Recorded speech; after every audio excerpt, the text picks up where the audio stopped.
On a sunny afternoon, Keanu Reeves and Sandra Bullock joined Steve Harvey and his family for a heartfelt celebration that blends Hollywood glamour with warm family chaos. Between backyard games, shared memories, and a few unexpected surprises, they all rediscover the simple joy of being present with the people who matter most. The calm before the storm. Morning light spilled through the big kitchen windows, turning the marble counter into a bright stage where Steve stood, sleeves rolled up, trying to flip pancakes without burning them. His yellow shirt was already speckled with flour, and he kept checking his phone every few minutes, pretending it was for the recipe, not the messages from his assistant. Today was supposed to be a simple family brunch, at least that's what he had told everyone. In reality, he had spent weeks planning something much bigger, a private celebration with his wife and kids, and two special guests who had quietly agreed to come. No cameras, no press, just people at a table. His youngest daughter, Layla, sat at the island, scrolling through her phone, pretending not to watch him. She was at that age where nothing impressed her anymore. Fame didn't, money didn't, even her dad's jokes, especially her dad's jokes, didn't. She had seen too many perfect photos and fake smiles online to believe in much of anything. Steve could feel the distance, like a thin sheet of glass between them. He could make millions of strangers laugh, but his own daughter barely looked up when he tried. "You're quiet this morning," he said, sliding a plate in front of her with exaggerated flair. "These pancakes got more butter than a talk show guest with a new movie to promote." She managed a small smile, then let it fall away. "Mom said we're just doing family today. No shows, no surprises, right?" That hit harder than she knew. He forced a laugh, light and easy on the outside. "Just family," he said, and for a second the lie scratched at his throat. He wasn't bringing cameras, no networks, nothing like that. But he was bringing something, or rather, someone he hoped would prove something to her. That real kindness still existed, even in people the whole world watched. Across town, a black SUV moved through the late morning traffic, windows half open to let in the warm breeze. Keanu sat in the back, dressed simply in a dark jacket and t-shirt, one hand resting on a small, folded piece of paper, a note a fan had once slipped into his hand outside a theater. He carried it around like a quiet reminder. "Thank you for being kind in a world that forgot how," it said. He had never met the girl who wrote it, but sometimes he thought about her when the noise of fame got too loud. He glanced at Sandra in the seat beside him, hair pulled back, blue dress hidden under a loose jacket. She had kicked off her heels and tucked her feet under her like she was in a friend's living room, not being driven to a celebrity's house. "You sure he doesn't want this on camera?" she asked, half teasing, half serious. "You know Steve, the man could turn a dentist appointment into a game show." Keanu smiled. He promised, "No cameras, just his family. He said his wife loves you and his daughter grew up on our movies." "That makes me feel old and strangely honored at the same time," Sandra said, exhaling slowly. Under the jokes, there was a tightness in her shoulders she couldn't quite hide. The world expected her to shine all the time, to be funny, charming, perfect. Today, she had almost said no. She was tired of rumors, tired of headlines, tired of pretending every day was a good one. But the way Steve had asked. There had been something vulnerable in his voice, a father trying to reach his kids in a language they still understood. She remembered that feeling. Back at the Harvey house, the living room was a blur of movement. Steve's wife, warm and composed but clearly tired of his pacing, adjusted a vase of white flowers for the third time. His older son, Marcus, hauled folding chairs from the garage with the quiet resignation of someone who had grown up in the shadow of a famous father. The walls were lined with photos, red carpets, talk show sets, family vacations that only happened in brief breaks between seasons. "You're doing that thing again?" his wife said, watching him straighten the same stack of plates over and over. "What thing?" he asked, even though he knew. "The thing where you try to make everything perfect because you're scared of what you can't control." He hesitated, then leaned on the counter, his voice dropping.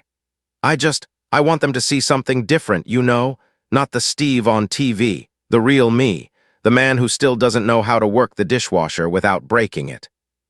She reached over and pressed her hand over his. "They already know that man, they're just too young to admit they need him." Her eyes softened.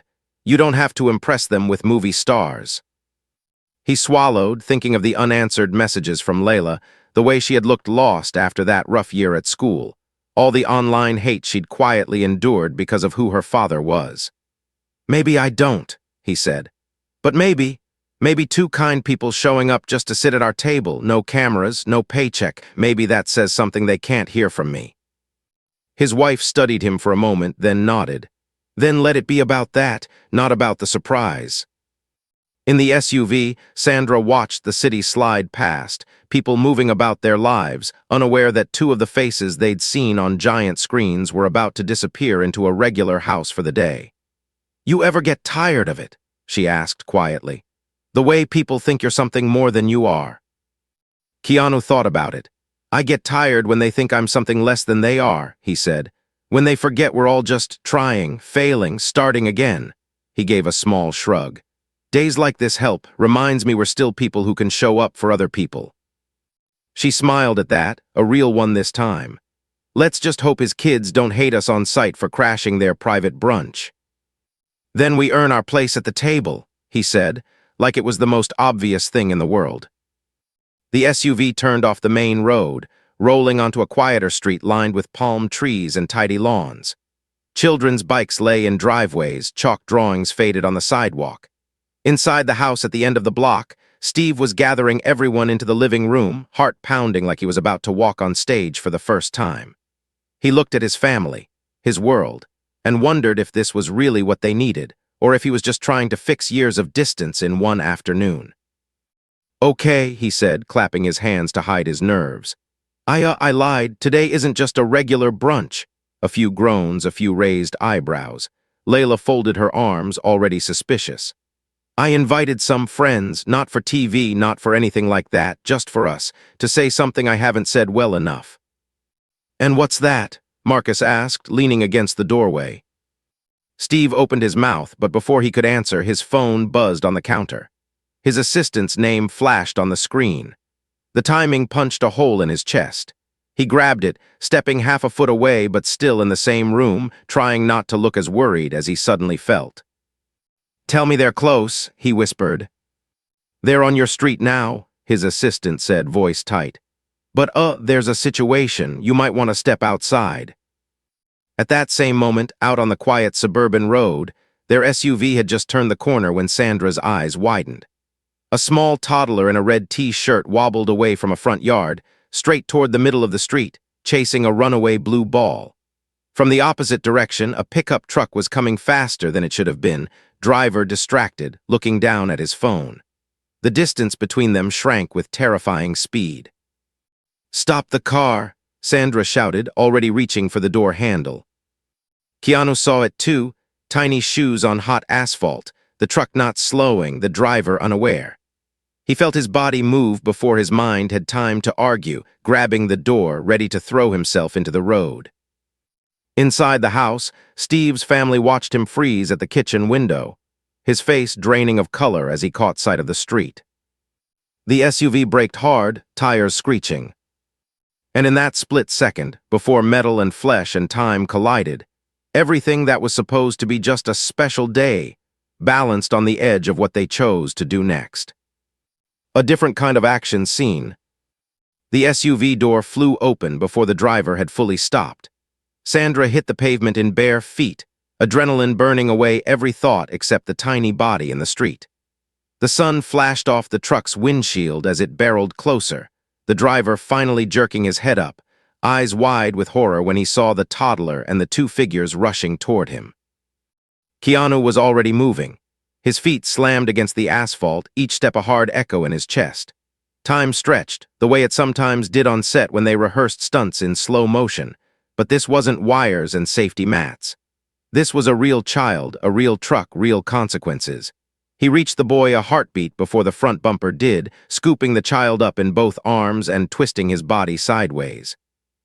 The wind from the truck's sudden swerve brushed his back as he rolled with the child onto the edge of the grass, shielding the boy's head with his shoulder. Tires screamed. The pickup fishtailed, skidding to a diagonal stop just feet away. The smell of burnt rubber filled the air. For a second there was only silence, the stunned kind that shows up right after disaster changes its mind and passes you by. Then the toddler let out a loud, furious cry, the sound of fear leaving a small body that had no words for what almost happened. Sandra dropped to her knees beside them, hands shaking as she checked the little boy's arms, his legs, his face.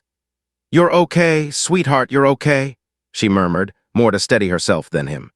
His cheeks were flushed, eyes wet and confused, but he clung to Keanu's jacket with small, desperate fingers like it was the only solid thing in the world. From the truck, the driver stumbled out, phone still in his hand, his face pale. "Oh my God, I didn't see him. I swear I didn't see him." His voice cracked under the weight of what almost was. His legs buckled halfway to the curb, and he caught himself on the hood, breathing fast like someone who had just looked over the edge of a cliff.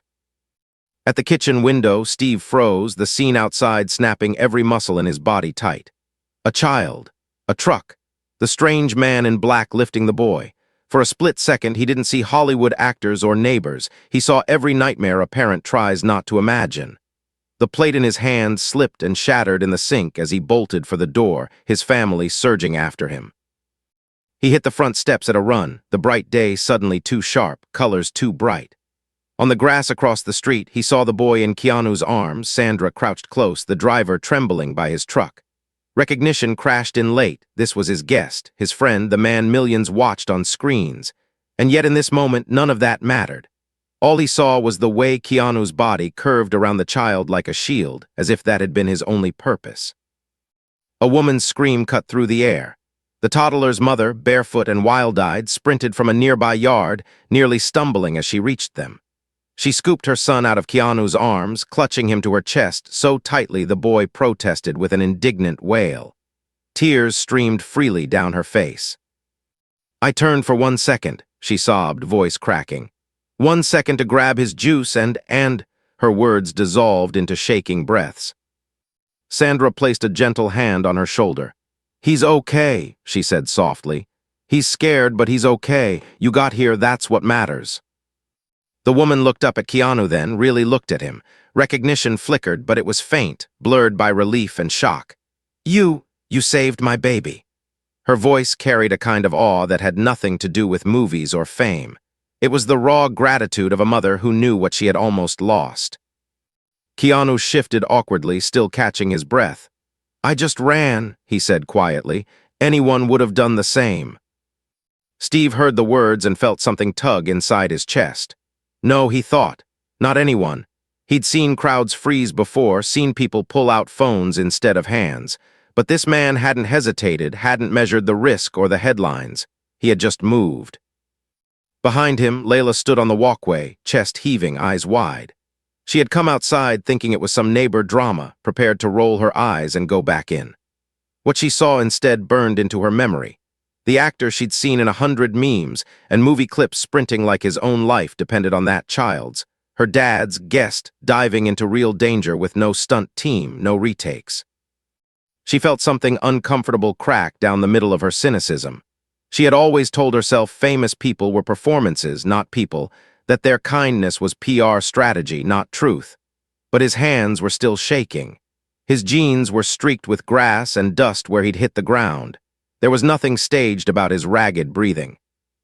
Across the street, a teenager with a skateboard and a backwards cap lowered his phone, having filmed the entire thing from his driveway. His eyes were huge, buzzing with the electricity of what he'd just captured. "Dude," he whispered to the friend beside him, not nearly as quiet as he thought. "This is insane. This video is gonna break the internet." The words carried across the street like a different kind of siren. Sandra heard them. Steve heard them. Keanu's gaze flicked briefly toward the kid, toward the glowing rectangle still aimed their way. His jaw tightened, but he said nothing. This was the world now, moments of humanity turned into content before the dust even settled. Steve's stomach dipped. He had promised a calm, private day. No cameras, no press, no circus. And yet before they had even reached his front door, something pure and fragile had already been caught and converted into potential clicks. He stepped forward anyway, crossing the remaining distance, laying a steady hand on the rattled driver's shoulder, checking the boy one more time, thanking Keanu with his eyes because his voice wasn't ready yet. The plans he'd made for this special day felt suddenly small compared to what had just happened. As the toddler's sobs softened into hiccups against his mother's neck, and the neighbors slowly exhaled, a quiet question settled over all of them like dust in the noon light. If the world was already watching this moment, what would it do to everything that was supposed to come next? The table between them. The siren that finally arrived was more precaution than emergency. A paramedic knelt in the grass, checking the toddler with practiced calm while the boy clung stubbornly to a plastic dinosaur and glared at everyone who wasn't his mother. When they confirmed he was fine, shaken, but unharmed, the tension on the street loosened a notch. The truck driver, still pale, apologized again and again, promising never to touch his phone behind the wheel as long as he lived. Steve stood back for a moment, feeling his own heartbeat finally slow. His family lingered around him, his wife with one hand over her heart, Marcus with his arms crossed too tightly, Layla biting the inside of her cheek as she watched Keanu talk gently to the driver. This was not how he had imagined the introductions going. "Y'all okay?" he finally said, voice rough from holding too much back. Sandra turned toward him, a shaky smile on her face. "Well, that's one way to say hello," she said. "You always welcome guests with moving vehicles." The line was light, but her eyes were still bright with adrenaline. He stepped forward and pulled her into a hug, then did the same with Keanu, thumping his back in a way that was half gratitude, half grounding. "You good, man?" he asked quietly. "I'm fine," Keanu said, nodding. "Kid S okay, that's what matters." Still, Steve replied, his voice lowering, "Thank you." He meant more than the words confessed. "Thank you for proving, in front of my kids, that courage isn't just something you pretend to have in front of a camera." They guided everyone back toward the house, the heat rising from the pavement as if trying to erase what had just happened. The boy's mother hugged them both again, her thanks tumbling over itself. The neighbor teen who had filmed stood by awkwardly, thumb hovering over his phone screen as notifications already began to ping. For a second, he looked like he might come over, maybe ask for a selfie, maybe show them the clip. He caught Steve's gaze instead, tired, protective, carrying an unspoken plea, and hesitated. The phone slipped back into his pocket, not deleted, not forgotten, but delayed. Inside, the air conditioning wrapped around them, cool and almost too quiet after all the shouting outside. The smell of pancakes and syrup still hung in the kitchen, mingling now with the strange sweetness of survival. Plates and cups waited on the counter like props for a scene no one knew how to start. Steve's wife moved first, the way she often did when emotions threatened to freeze everyone in place. Come in," she said, her warmth returning. "Sit down. You both need water or coffee or something stronger, but it's morning, so we'll pretend water is enough." Sandra laughed, the sound coming out a little breathless. "Water's perfect," she said, shrugging off her jacket and revealing the bright blue dress underneath. "And maybe a chair. My knees are still confused." Introductions happened in overlapping waves. Marcus shook hands with both of them, trying not to look impressed, though his eyes kept darting to Keanu like he still couldn't believe the man he'd watched in action. Movies had just done something far more dangerous across the street. Layla's greeting was quieter. She offered a small, "Hi," and a nervous half-smile, then stared at the floor as if it were suddenly fascinating. Keanu's gaze rested on her a moment longer than necessary, not in the way fans were used to being looked at, but in the way someone notices a closed door and wonders who locked it from the inside. "Nice to meet you," he said gently.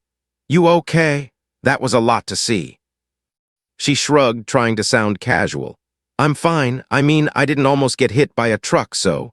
She realized the words might sound flippant and rushed to add, "Thank you, for you know." He nodded once, accepting the gratitude without letting it grow into something grander. "We all look out for each other when we can," he said. "That's kind of the deal of being human." The sentence lodged somewhere in her chest, where all the mocking comments and internet cruelty usually sat. She had never heard it put quite that simply. They gathered around the long dining table, plates filling with slightly overcooked pancakes, scrambled eggs, and fruit.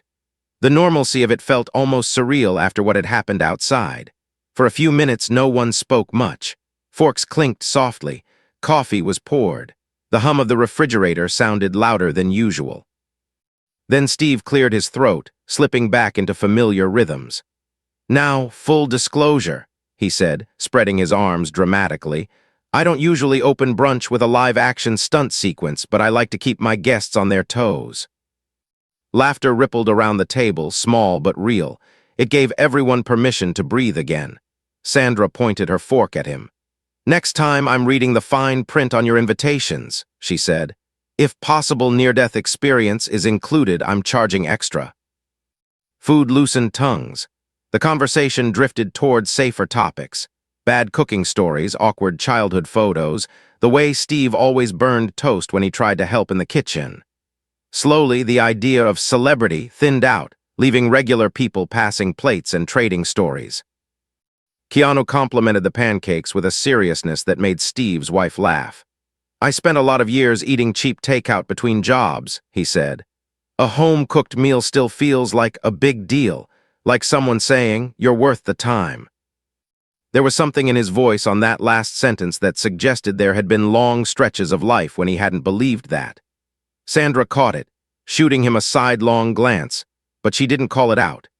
Instead, she launched into a story about completely destroying the set of her school play when she was 12, tripping over a piece of scenery and taking half the cast down with her. I cried all night, she admitted, laughing now at the memory. I thought my life was over. My mom sat on the edge of my bed and said, well, you didn't die, so tomorrow you go back and fix the mess. I think that's when I learned that embarrassment isn't fatal. That's a good thing, Marcus said dryly, or high school would have killed all of us. The table softened. For a few moments it felt like any other family meal, jokes, teasing, the gentle chaos of overlapping voices. But underneath, something heavier stirred. Steve kept glancing at his kids, at the faint shadows behind their smiles. This was why he had asked these two people here, why he'd risked the awkwardness. He wanted to say what he'd never quite found the right moment to say. He set down his fork, palms flattening on the tablecloth as if steadying himself. Listen, he began, eyes moving from his wife to Marcus to Layla. I know I told y'all this was just brunch, but there's more to it than that. The laughter faded. His wife looked at him with quiet encouragement. Marcus's jaw tightened slightly. Layla tucked a strand of hair behind her ear, suddenly wary. I've spent a lot of years, Steve continued slowly, being the funny guy, the host, the man with the answers, and somewhere in all that, I wasn't always the man home for dinner, or at your games, or at your worst days. His voice roughened. I don't say this in front of cameras. I'm saying it here with people I respect because I need witnesses when I tell you I know I missed things, and that hurts me now more than it ever did then. The words landed like pebbles thrown into still water, sending out ripples of unspoken memory.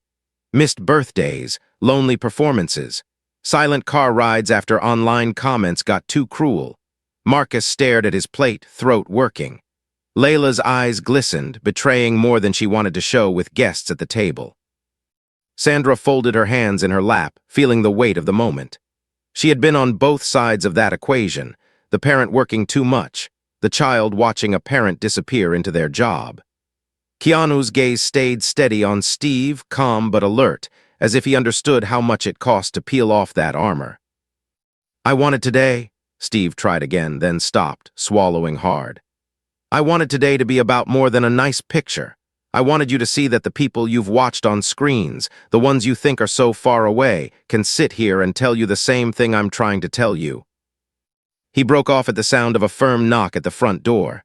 Once, twice, too loud to pretend it was a package or a neighbor borrowing sugar. Everyone froze. His wife glanced toward the hallway. Marcus exhaled sharply, annoyance breaking through the carefully maintained politeness.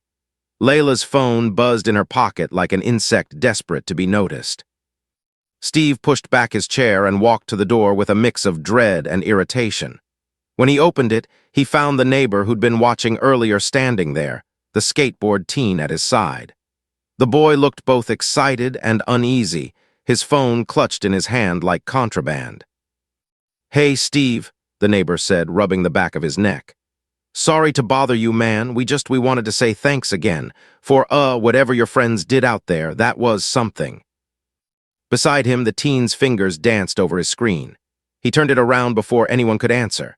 The video played in the bright hallway light, The toddler in the street, the truck, Sandra shouting, Keanu sprinting into frame, scooping the child up just in time. The camera shook with the boy's gasp. In less than a minute, the clip had racked up thousands of views and climbing. Little hearts and comments exploded along the bottom of the screen. "It's already everywhere," the teen blurted. "People are freaking out. You're trending. He's trending. They're all saying it's the most heroic thing they've seen in years." Behind Steve, in the dining room, his family and guests could hear every word.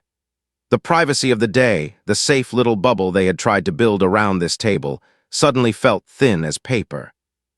At the far end of the table, Layla slid her phone out and glanced at the screen. Group chat messages poured in. "Is that your house? Girl, why is he at your place? You're so lucky, OMG."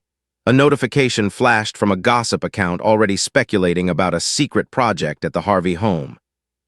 She looked up at Keanu, then at her father in the hall, then back at the phone, where the same man who had just saved a child's life was being sliced into pixels and captions.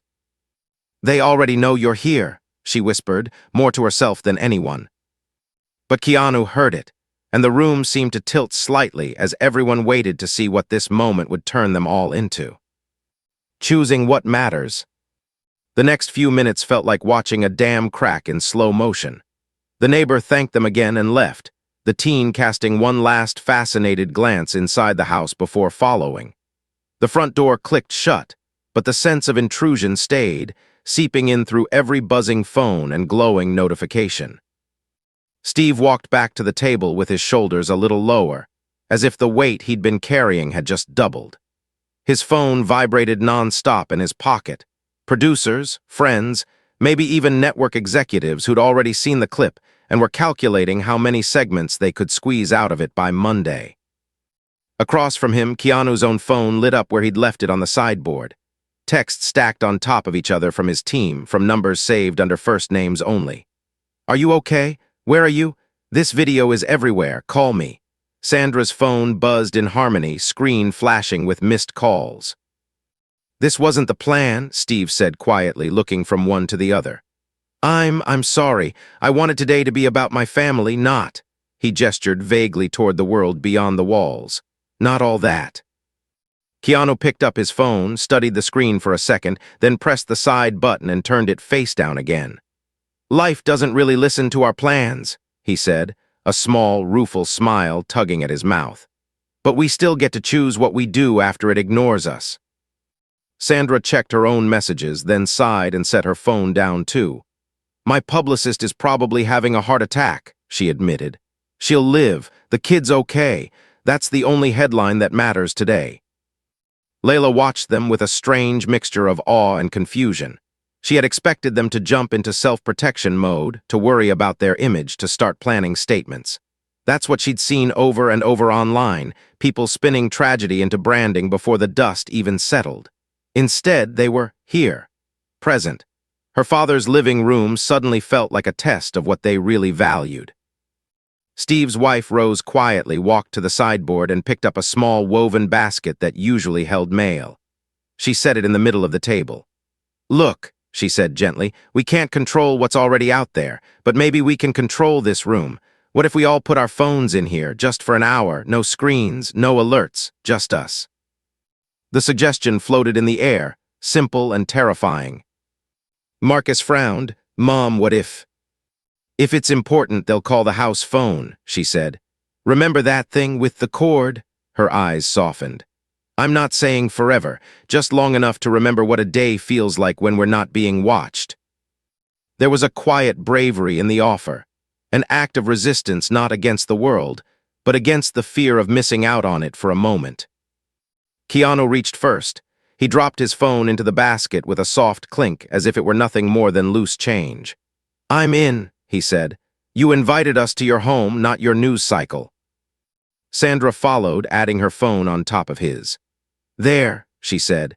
"If anything explodes, someone will come knock on the door, or the fire department will show up again, and at least we'll have a theme for the day." Marcus hesitated, then slid his phone in, jaw tightening as he did. Layla stared at hers a moment longer. It vibrated once, twice, as if begging her to stay connected to the storm outside. She looked at her father, at the unspoken apology still hanging between them, at the two people who had every reason to run back to their carefully controlled lives, yet were choosing to sit at her family's messy table instead. Then she took a breath and let the phone fall into the basket. The sudden silence felt almost physical, like cotton in the ears. No pings, no buzzes, no previews of other people's lives, just the sound of their own breathing and the ticking of the old clock on the wall. "Okay," Steve said, exhaling slowly. "If we're really doing this, then we're really doing this. Come on, backyard, before I say something deeply emotional and embarrass myself in front of two Oscar winners." "Not an Oscar winner," Sandra corrected, pointing at herself. "But please continue spreading that rumor." They spilled into the backyard, blinking into the sunlight. The space was wide and green, with a pool glinting in the center and a slightly crooked basketball hoop near the fence. A grill sat near the patio, cold and empty, waiting for someone to remember it wasn't just decoration. Steve's wife disappeared into the house and came back with a plastic tub full of old water balloons, leftover from some forgotten party. "We were going to throw these out," she said, setting it down with a grin. "Seems like a waste now." Within minutes, the backyard shifted from tense to chaotic. Teams formed without much discussion. Steve and Sandra against Marcus and Layla, with Keanu appointed as the neutral referee, which lasted about 30 seconds before he got pulled in.